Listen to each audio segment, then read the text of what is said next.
అవును కదా, చాలా మంది భాష అంటూ గళమెత్తుతారు, కొట్లాడతారు. తమ రాష్ట్రంలో తమ భాష మాట్లాడకపోతే కొడతారు, చివరికి ఇంగ్లీష్లో సంతకం పెడతారు. మరి మోదీ మాటలోనూ లాజిక్ ఉందిగా అంటున్నారు ఆయన ఫ్యాన్స్. శ్రీరామనవమి నాడు తమిళనాడులో పర్యటించిన ప్రధాని మోదీ పేరు ప్రస్తావించకుండానే సీఎం స్టాలిన్ను విమర్శించారు. ప్రధాని చేసిన ఆ వ్యాఖ్యలే దేశంలో భాషల మీద జరుగుతోన్న చర్చను మళ్లీ మనకు గుర్తు చేశాయి. ఇంతకీ కరెక్ట్గా ఏమన్నారు మోదీ? తమిళనాడుకు అది కావాలి ఇది కావాలి అంటూ చాలా మంది నేతలు లెటర్స్ రాస్తారు, కానీ వాటిపై ఏ ఒక్కరి సంతకం కూడా తమిళంలో కనిపించదు అని అన్నారు. ప్రపంచంలోని ప్రతి మూలకు తమిళ భాష తమిళ వారసత్వం చేరేలా నిరంతరం కృషి చేస్తూ ఉంటారు, కానీ సంతకం మాత్రం తమిళంలో పెట్టరు అంటూ మాట్లాడారు. అక్కడితో ఆగలేదు. మెడిసిన్ చదువుతున్న విద్యార్థులకు మాతృభాష తమిళంలోనే ఆ కోర్సును బోధించాలని స్టాలిన్ ప్రభుత్వానికి సలహా ఇచ్చారు. గ్రామీణ నేపథ్యం ఉన్న విద్యార్థులకు మేలు జరగాలంటే ముందు ఆ ప్రయత్నం జరగాలంటూ కాస్త సెటరికల్గా మాట్లాడారు. ఇది తమిళులకు బాగానే కోపం తెప్పించింది. మోదీ మాటల్లో నిజం ఉన్నా అది వ్యంగ్యంగా తగిలేసరికి హర్ట్ అయ్యారు. కాకపోతే తాము హిందీని తమపై రుద్దొద్దు అన్నామే తప్ప ఇంగ్లీష్ను కాదు అనేది కొందరు లాజిక్. కానీ ఆ లాజిక్ కూడా కరెక్ట్ కాదు. ఇంగ్లీష్ను కూడా సహించడం లేదు తమిళులు. అరుణాచలం పుణ్యక్షేత్రం తెలుగు వాళ్ళకు కూడా చాలా సెంటిమెంట్. ప్రతిరోజు తెలుగు భక్తులు వెళుతూనే ఉంటారు అరుణాచలానికి. అలాంటి ప్రదేశంలో ఈ మధ్య తమిళం తప్ప మరో బోర్డే కనిపించడానికి వీల్లేదని స్వయంగా కలెక్టర్ ఆర్డర్స్ ఇచ్చారు. అందుకే మెడిసిన్ కోర్సును ఇంగ్లీష్లో ఎందుకు, తమిళంలోనే నేర్చుకోండి అని కామెంట్ చేశారు మోదీ. సరే, ఇవన్నీ పక్కన పెడితే ఇంతకీ ఎందుకు ఈ భాషా యుద్ధం జరుగుతోంది? హిందీని కూడా చేర్చి నేర్పించాలని కేంద్రం అంటుంటే హిందీ మాత్రం వద్దే వద్దని తమిళులు ఎందుకంటున్నారు? అటు కన్నడిగులు కూడా కన్నడ భాష తప్ప మరో భాషను అంగీకరించలేకపోతున్నారు. ఎందుకని? అసలు ఒకే దేశంగా ఉన్న భారత్లో ఇన్ని భాషలు ఎలా పుట్టుకొచ్చాయి? దేశంలోని భాషలకు మూల భాష ఏంటి? సంస్కృతం నుండే ప్రపంచ భాషలన్నీ పుట్టుకొచ్చాయన్న వాదనలో నిజమెంత? కాదు, దేవనాగరి లిపి నుండే నేటి హిందీ గాని, బెంగాలీ గాని, ఒరియా, భోజ్పురి, దక్షిణాది భాషలైన తమిళం, కన్నడం, తెలుగు, మలయాళం వచ్చాయంటున్నారు. మరి అందులో నిజమెంత? దీనిపై కంప్లీట్ అనాలిసిస్ ఇవాళ టీవీ9 ఎక్స్క్లూసివ్. तमिल भाषा में सिग्नेचर तो करो।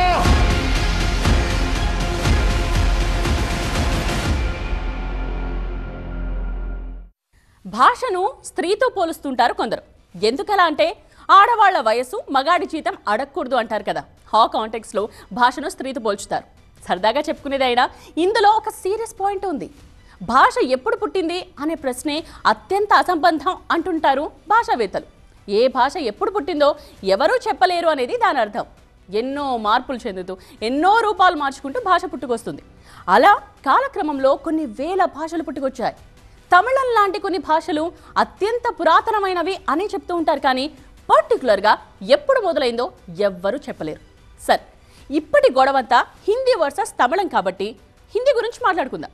అసలు హిందీని అన్ని రాష్ట్రాల్లోనూ అమలు చేయాలన్న డిమాండ్ ఎక్కడి నుండి వచ్చింది? దీనికి మూలం ఏంటి? దీనికి సమాధానం చెప్పుకోవాలంటే స్వాతంత్రం వచ్చిన కాలానికి వెళ్ళాలి. మన దేశం విభిన్న భాషల సమూహం. రాష్ట్రానికో భాష, కొన్ని రాష్ట్రాల్లో వేరువేరు భాషలు. సో బ్రిటిషర్స్ భారతదేశాన్ని పాలించడానికి భాష అతిపెద్ద సమస్యగా మారింది.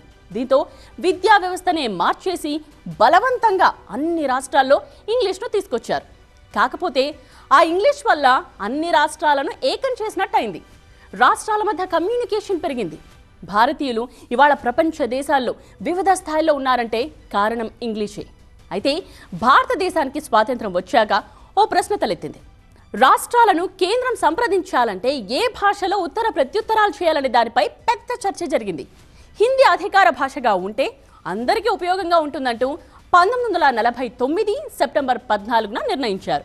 దేవనాగరి లిపిలోని హిందీని అధికార భాషగా గుర్తిస్తూ భారత రాజ్యాంగంలోని ఆర్టికల్ 343లో చేర్చారు. అప్పటి నుంచి సెప్టెంబర్ 14ను జాతీయ హిందీ భాషా దినోత్సవంగా జరుపుకుంటున్నారు. అలాగని హిందీని అందరూ ఒప్పుకున్నారని కాదర్థం. జాతీయ భాషగా హిందీతో పాటు ఇంగ్లీష్ కూడా ఉండాలంటూ ఉద్యమాలు మొదలుపెట్టారు తమిళనాడు ప్రజలు. దేశ స్వాతంత్రానికి ముందే 1939లో హిందీ వ్యతిరేక ఉద్యమం జరిగింది. అక్కడ హిందీ వ్యతిరేక ఉద్యమంలో ప్రాణాలు కోల్పోయిన వాళ్ళు కూడా ఉన్నారు. దీంతో కేంద్రం దిగొచ్చింది. హిందీ భాషతో పాటు ఇంగ్లీష్ను కూడా ఒక అధికారిక భాషగా చేర్చారు. కాకపోతే ఒక చిన్న కండిషన్ పెట్టుకున్నారు. 15 ఏళ్ల పాటు హిందీ, ఇంగ్లీష్ను అధికారిక భాషగా కొనసాగిస్తూ ఆ తరువాత చర్చల ద్వారా ఏ భాషను అధికారిక భాషగా గుర్తించాలో నిర్ణయిద్దామని ఊరుకున్నారు. చూస్తుండగానే 15 సంవత్సరాలు గడిచాయి. మళ్ళీ హిందీ భాష తెర మీదకి వచ్చింది. కానీ అప్పుడు కూడా ఇదే గొడవ, హిందీని కంపల్సరీ చేయకూడదు అని. ఆ ఉద్యమాల్లో సామాన్యులు చనిపోవడం, పొలిటికల్గాను ద్రవిడ పార్టీలు బలంగా ఉండడంతో కేంద్రం దిగిరాక తప్పలేదు. హిందీని తమ అధికారిక భాషగా ఎంచుకొని రాష్ట్రాలు సమాచార మార్పిడి కోసం ఇంగ్లీష్ను అధికార భాషగా ఉపయోగించడం తప్పనిసరి చేశారు. దీంతో అక్కడితో ఆ గొడవ సద్దుమణిగింది. మన ప్రభుత్వాలు కూడా మా భాష గొప్పదంటే మా భాష గొప్పదని మన రాజకీయ నాయకులు చెప్పటం, జనాల్లో ఉన్న భావోద్వేగాల్ని రెచ్చగొట్టడం అనేది మన అందరం కూడా జాగ్రత్తగా గమనించాలి. ఎందుకంటే ఈ రోజున మనం ఏదన్నా ఒక భాషను మాత్రమే నేర్చుకోవాలని చెప్పడం తప్పు. ఇక్కడ ఒక విషయం తెలుసుకోవాలి. ఎందుకని తమిళులు హిందీని అంత దూరం పెడతారు? కారణం ఏంటి? ఇది తెలుసుకోవాలన్నా సరే మళ్ళీ స్వాతంత్రానికి ముందు కాలానికే వెళ్ళాలి. ఒకప్పుడు మద్రాస్ ప్రెసిడెన్సీ ఉండేది. ఆ ప్రెసిడెన్సీలో అడ్మినిస్ట్రేటివ్ పోస్టుల్లోకి భారతీయులను కూడా తీసుకోవాలనుకున్నారు. ఆ సమయంలో అందరూ అప్లై చేశారు. కానీ ఎక్కువ ఉద్యోగాలు వచ్చింది మాత్రం తెలుగు, తమిళ బ్రాహ్మణులకు మాత్రమే. వాళ్ళకి ఎందుకు ఎక్కువగా వచ్చాయంటే ఇంగ్లీష్ భాషపై వాళ్లకు పట్టు ఉండడమే. వాళ్ళకే ఎందుకు ఇంగ్లీష్ ఎక్కువగా వచ్చిందంటే మిగతా కులాల వారిలో చాలా మందికి చదువుకునే అవకాశం కల్పించకపోవడమే. సో అప్పట్లో కేవలం బ్రాహ్మణ సామాజిక వర్గం వాళ్ళకే ఎక్కువగా ఉద్యోగాలు వస్తూ ఉండేవి. ఎంతలా అంటే అప్పటి మద్రాస్ ప్రెసిడెన్సీలో 75% తహసీల్దార్లు బ్రాహ్మణ వర్గం వాళ్లే ఉండేవాళ్ళు. అధికారాలన్నీ వాళ్ళ చేతుల్లోనే ఉండేవి. అంతేకాదు, ఇంజనీరింగ్ చదువుకుంటున్న వారిలో 93% మంది విద్యార్థులు బ్రాహ్మణ వర్గం వారే. కానీ ఇలాంటి పరిస్థితులున్న సమయంలో తమిళనాడులో ఉన్న బ్రాహ్మణ జనాభా ఎంతో తెలుసా? కేవలం 3.2% మాత్రమే. అంటే జనాభాలో తక్కువ మందే ఉన్న అవకాశాలన్నీ వాళ్ళకే వెళుతూ ఉండడాన్ని చూసి రామస్వామి లాంటి వాళ్ళు ఓ ఉద్యమాన్ని తీసుకొచ్చారు. తమిళనాడులో ఈ పరిస్థితిని మార్చండని కాంగ్రెస్ పార్టీకి చెప్పుకున్నా సరే రామస్వామి విజ్ఞప్తిని పట్టించుకోలేదు. కారణం, పార్టీలో యాక్టివ్ లీడర్స్గా పేరున్న వాళ్ళందరూ బ్రాహ్మణులే. సో రామస్వామి మాటలను లెక్కలోకి తీసుకోలేదు. దీంతో పెద్ద ఉద్యమాన్ని ప్రారంభించారు. దేవుడు లేడు, కులం లేదు, గాంధీ లేడు, కాంగ్రెస్ లేదు అనేది అప్పట్లో వారి నినాదం.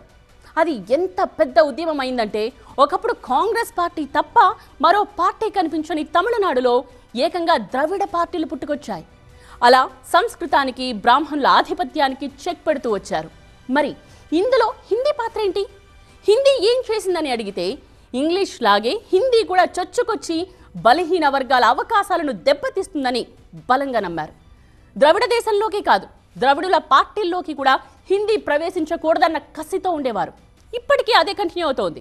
తమ రాష్ట్రంలోకి హిందీ ప్రవేశిస్తే ఒక వర్గం వారికే మేలు చేస్తుందని, దానివల్ల ఇతర వర్గాలకు అన్యాయం జరుగుతుందని భావిస్తూ వస్తున్నారు. అందుకే హిందీని దూరం పెడుతూ వచ్చారు. కానీ ఈ స్థాయిలో హిందీపై ద్వేషం పెంచుకుంటారని కేంద్రం కూడా ఊహించలేదు. ఒకసారి తమిళనాడులో హిందీని ప్రవేశపెట్టి చూద్దామని ప్రయత్నించింది కాంగ్రెస్. 1937లో మద్రాస్ ప్రెసిడెన్సీలోని స్కూళ్లలో హిందీని తప్పనిసరి చేస్తూ అప్పటి గవర్నర్ జనరల్ సి రాజగోపాలాచారి ఆదేశాలు జారీ చేశారు. కానీ హిందీ కారణంగా అగ్రవర్ణాలకే ఉద్యోగ ఉపాధి అవకాశాలు వస్తాయని భావించిన ద్రవిడ ఉద్యమ నాయకుడు పెరియార్ రామస్వామి మళ్లీ పోరాటానికి దిగారు. 3 ఏళ్ల పాటు ఉధృతంగా సాగిన ఆ ఉద్యమంలో 2 చనిపోయారు. దీంతో 1940 ఫిబ్రవరిలో హిందీ తప్పనిసరి కాదంటూ ఆ ఉత్తర్వులను రద్దు చేశారు. నిజానికి మహాత్మా గాంధీ సైతం హిందీ అన్ని రాష్ట్రాల్లోనూ ఉండాలనే కోరుకున్నారు. ఒక దేశం, ఒక భాష, ఒక సంస్కృతి అనే భావనతో ఉద్యమిస్తేనే దేశానికి స్వాతంత్రం వస్తుందని నమ్మారు గాంధీ. అందుకే తమిళనాడులో హిందీని తీసుకురావాలనుకున్నారు. కానీ తమిళులు అందుకు ఒప్పుకోలేదు. మీకు రాజకీయంగా ఎదగాలన్నా, రాజకీయంగా ప్రయోజనం పొందాలన్నా, ప్రజల మధ్య ఎక్కువ అవగాహన కలగాలన్నా భాష అన్న ఆయుధాన్ని పట్టుకుంటేనే భారతదేశంలో తమిళనాడులో రాజకీయం చేయగలుగుతుంది. మీరు భారతదేశం మొత్తం చూశారంటే ఎక్కడైనా కూడా పొలిటికల్ పార్టీ వారి అజెండాలు వాటి మీదే ఎక్కువగా డిపెండ్ ఉంటాయి. కానీ తమిళనాడు రాజకీయాలు చూసారు, స్టార్టింగ్ నేమ్స్ కూడా తమిళగా పెట్టి కలగం, నామ్ తమిళர்களுக்கு కచ్చి, ఆ పొలిటికల్ పార్టీల్లో కూడా ఆ తమిళం అనేది చేర్చుకుంటూ ఉంటారు. హిందీని ద్వేషించడమే కాదు, తమిళంపై అంతులేని ఇష్టాన్ని కూడా పెంచుకున్నారు. మాతృభాషపై ఇష్టం ఉండడంలో తప్పులేదు. కానీ మరో భాషపై మరీ ఇంత కక్ష ఉండకూడదు అన్నది కొందరు విశ్లేషకుల భావన. ఇప్పుడున్న కాలంలో హిందీ కూడా నేర్చుకుంటే తప్పేంటని వాదించేవారు ఉన్నారు. కానీ హిందీ అంశం వచ్చినప్పుడల్లా తమిళుల ఆత్మగౌరవం పేరిట ఉద్యమాలు జరుగుతూ ఉంటాయి. రాజకీయ పార్టీలు కూడా ఆ అంశాన్ని నిత్యం రగిలే ఒక ఇష్యూగా నిలబడుతూ ఉంటాయి. అందుకే తమిళనాడులోని ప్రతి ఒక్క పార్టీ హిందీకి వ్యతిరేకంగా స్టేట్మెంట్స్ ఇస్తాయే కానీ దానివల్ల నష్టం ఏంటి, లాభం ఏంటని ఆలోచించడం లేదు. ప్రజలు తమిళమే కావాలనుకుంటున్నారు కాబట్టి తాము తమిళాన్నే సపోర్ట్ చేస్తామన్నట్టుగా తయారయ్యాయి అక్కడి రాజకీయాలు. అందుకే ఒక్క తమిళనాడులోనే ఈ స్థాయిలో భాషా ఉద్యమం జరుగుతూ ఉంటుంది. సరే, ఇంతకీ ఇన్ని భాషలు ఎలా వచ్చాయి? దేశం అంతా ఒకటే అయినప్పుడు అందరూ ఒకే భాష మాట్లాడాలిగా. ఎందుకని పలు భాషలు పుట్టుకొచ్చాయి? తల్లి సంస్కృతంపు ఎల్ల భాషలకు అని ఓ పద్యం ఉంది. అంటే అన్ని భాషలకు మూలం తల్లి సంస్కృతమే అనేది దాని అర్థం. మరి సంస్కృతమే అన్ని భాషలకు మూలమా? భాషావేత్తలు ఏం చెప్తున్నారు? ఎందుకీ హిందీ ఎప్పటి నుండి మొదలైంది, ఎలా పుట్టింది ఆ భాష? దక్షిణాదిన మోస్ట్ డిబేటబుల్ టాపిక్ హిందీ. అందుకే హిందీ భాష ఎలా పుట్టింది? దీనికి భాషావేత్తలు, చరిత్రకారులు ఒక సమాధానం చెప్తున్నారు. హిందీ అనే పదం పర్షియన్ భాషలో ఉంది. పర్షియాలో హింద్ అనే పదం ఉంది. హింద్ అంటే అర్థం సింధు నది అని. తుర్కిష్లు భారతదేశంపై దండయాత్రకు వచ్చినప్పుడు హింద్ అనే పదాన్ని ఉపయోగించినట్టు చరిత్ర పరిశోధకులు చెప్పే మాట. అలా 11వ శతాబ్దంలో హింద్ అనే పదం మొదటిసారి భారతదేశంలో వినిపించింది. ఇక్కడ హింద్ అనే పదం దేశంలోకి వచ్చింది కానీ భాష కాదు. హిందీ భాష సంస్కృతం నుండే వచ్చిందనేది ఓ సిద్ధాంతం. దీన్ని దేవనాగరి లిపిలో రాస్తూ ఉంటారు. 19వ శతాబ్దంలో హిందీ అనే భాషే లేదు. అప్పట్లో ఉన్నది హిందుస్థానీ అనే పేరున్న భాషనే. కాకపోతే దాన్నే ఇవాళ ఉర్దూ అని వ్యవహరిస్తున్నారని చెప్తూ ఉంటారు భాషావేత్తలు. ఆ భాష మన దేశంలో ప్రవేశించడానికి కారణం ఢిల్లీతో పాటు ఉత్తరాదిని పాలించిన వారిలో తుర్కుష్లు, మొఘల్స్, సుల్తానులు ఉండడం వల్లేనని చెప్తారు. ఆ దేశాల నుండి వచ్చిన సైనికులు స్థానికులతో మాట్లాడేందుకు కొన్ని పార్సీ పదాలు ఖరీబోలి వ్యాకరణంతో కలిపి మాట్లాడటం మొదలుపెట్టారు. ఆ విధంగా హిందుస్థానీ అనే భాష పుట్టింది. మెల్లగా సామాన్యుల భాషగా మారింది. రాజులు సైతం దాన్నే ప్రోత్సహించడంతో కవులు, పండితుల భాషగా రూపాంతరం చెందింది. అయితే బ్రిటిష్ కాలంలో విభజించి పాలించడం మొదలైంది. పార్సీ, అరబిక్ పదాలు లేని హిందుస్థానీ భాషను మాట్లాడించడం, అదే కాలక్రమంలో హిందీగా మారడం జరిగిందని చెప్తారు. హిందీ భాష 10 నుండి 14వ శతాబ్దాల మధ్య కాలంలో ఉత్తర భారతదేశంలోని ఖరీబోలి ఉపభాష నుండి వచ్చిందనేది మరో సిద్ధాంతం. ఇది సంస్కృతం, ప్రాకృతం నుండి ఉద్భవించిన భాషగా చెప్తారు. మరి ఆ హిందీ సంస్కృతం నుండి వచ్చిందా? హిందీ భాషకు మూలం సంస్కృతమే అనేది అందరూ చెప్పే మాట. ఈ ప్రపంచంలో అతి పురాతనమైన భాష ఏది అంటే అది సంస్కృతమే. వేదం ఎప్పుడు పుట్టిందని అడిగితే అదొక అనాది అని చెప్తారు. అంటే ఒక కాలం అంటూ లేదు. సో సంస్కృతం కూడా అప్పుడే పుట్టిందనేది ఒక ఊహాగానం. ఒకప్పుడు ప్రపంచవ్యాప్తంగా మాట్లాడుకున్నది కూడా సంస్కృతమే. అలా ఎలా చెప్తారు? ఒకప్పుడు ప్రపంచం మొత్తం సంస్కృతమే ఉందా అని ప్రశ్నించే వాళ్ళు ఉన్నారు. ఇందుకు కొన్ని ఉదాహరణలు చెప్తున్నారు. ఇంగ్లీష్లో 3 అంటే 3 అని అర్థం. త్రిమూర్తులు అనే పదం నుండి 3 అనేది పుట్టుకొచ్చిందనేది ఒక థియరీ. మరో ఉదాహరణ మండే అంటే మూన్ డే అని అర్థం. మన దేశంలో సోమవారం అంటూ ఉంటాం. సోమ అంటే చంద్రుడు అని అర్థం. ఇలా సంస్కృతమే రూపాంతరం చెంది ఇంగ్లీష్తో సహా ప్రపంచ భాషలు పుట్టాయనేది ఓ వాదన. అంతేనా? భ్రాత అనే పదం నుండే బ్రదర్, మాత అనే పదం నుండే మదర్, ఇలా అనేవాళ్ళు కూడా లేకపోలేదు. అయితే ఈ వాదనను భాషా పండితులు నిర్ధారించలేదు. మన దేశంలో ప్రాచీన భాష ఏదంటే తప్పకుండా తమిళం అనే చెప్పుకోవాలి. ఎందుకంటే ఇది మనం చెప్పుకున్నట్టుగా సామాన్య శకానికి ముందుగానే 3,500 సంవత్సరాల చరిత్ర కలిగినటువంటి భాష ఇది. హిందీ కనుక చూసుకుంటే కనుక మన హిస్టరీ బుక్స్ కనుక తీసి చూసామంటే క్రీస్తు శకం లేకపోతే సామాన్య శకం 5,000 సంవత్సరంలో 6,000 సంవత్సరంలోని దాని మూలాలు కనిపిస్తున్నాయి. అంతకంటే ముందు హిందీ ఎక్కడగా వాడినట్టు కానీ ఎక్కడా లేదు. కాకపోతే కాలక్రమంలో మార్పుల కారణంగా సంస్కృతాన్ని కొందరికి పరిమితం చేయడం వల్ల కాలానుగుణ మార్పులకు సంస్కృతం లొంగలేదు. కాబట్టి సంస్కృతాన్ని మాట్లాడటం మానేశారు. పైగా సంస్కృతానికి లిపి లేదు అంటుంటారు. ఎందుకంటే వేదం శృతి ద్వారా వచ్చింది. సో సంస్కృతం కూడా శృతి ద్వారానే వచ్చింది. ఒకరు వల్లించడం, మరొకరు నేర్చుకోవడం ద్వారా సంస్కృత భాష విస్తరిస్తూ పోయింది. నిజంగా దానికంటూ లిపి ఉంటే సంస్కృత భాషా పరిధి మరోలా ఉండేదని చెప్తారు. భారతదేశంలోని అన్ని భాషల కంటే కూడా ఏ భాష పురాతనమైనది అని తీసుకుంటే అన్నిటికీ మూలం సంస్కృత భాషే. దానిలో ఎటువంటి సందేహం లేదు.